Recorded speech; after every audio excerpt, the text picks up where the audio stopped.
بسم الله الرحمن الرحيم وقرآنا فرقناه لتقرأه على الناس على مكث ونزلناه تنزيلا. أعوذ بالله من الشيطان الرجيم.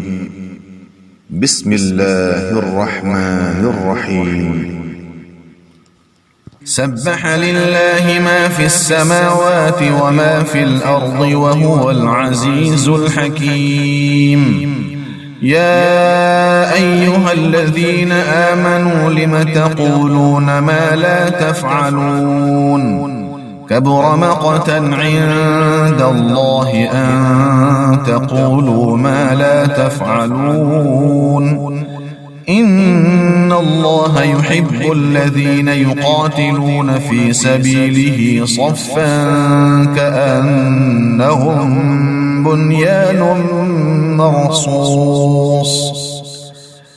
وإذ قال موسى لقومه يا قوم لم تؤذونني وقد تعلمون أني رسول الله إليكم فلما زاغوا أزاغ الله قلوبهم والله لا يهدي القوم الفاسقين. وإذ قال عيسى ابن مريم يا بني إسرائيل إني رسول الله إليكم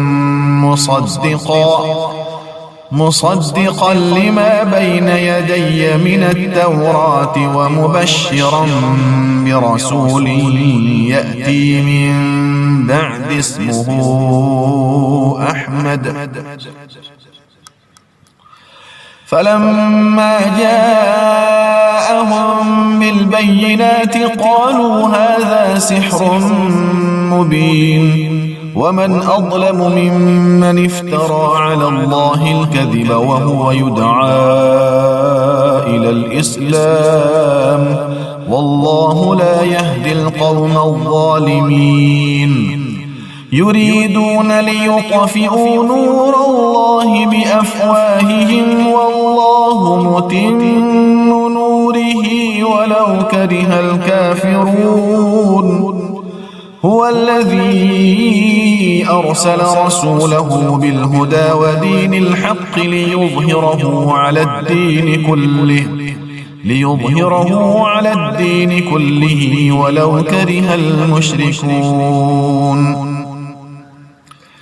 يا أيها الذين آمنوا هل أدلكم على تجارة تنجيكم من عذاب أليم تؤمنون بالله ورسوله وتجاهدون في سبيل الله بأموالكم وأنفسكم ذلكم خير لكم إن كنتم تعلمون.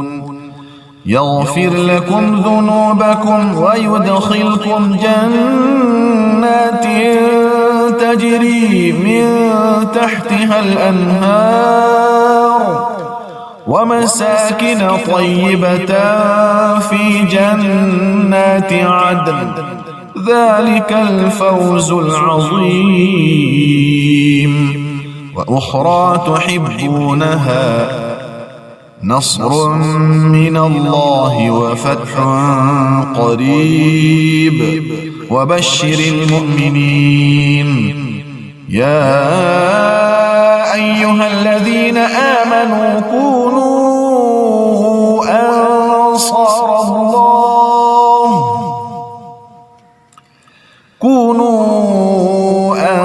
أنصار الله كما قال عيسى ابن مريم للحواريين من أنصاري إلى الله قال الحواريون نحن أنصار الله فآمنت طائفة طائفة من بني إسرائيل وكفرت طائفة فأيدنا الذين آمنوا على عدوهم فأصبحوا ظاهرين.